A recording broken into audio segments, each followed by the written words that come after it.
తగిలే రాళ్ళని పునాది చేసి ఎదగాలని,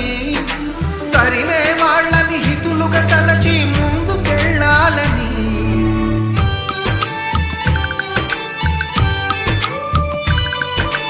కన్నుల నీటిని కలల సాగుకై వాడుకోవాలని,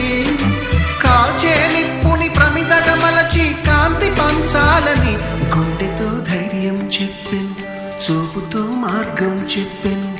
అడుగుతో గమ్యం చెప్పెను, నేనున్నానని నేనున్నానని, నీకేం కాదని,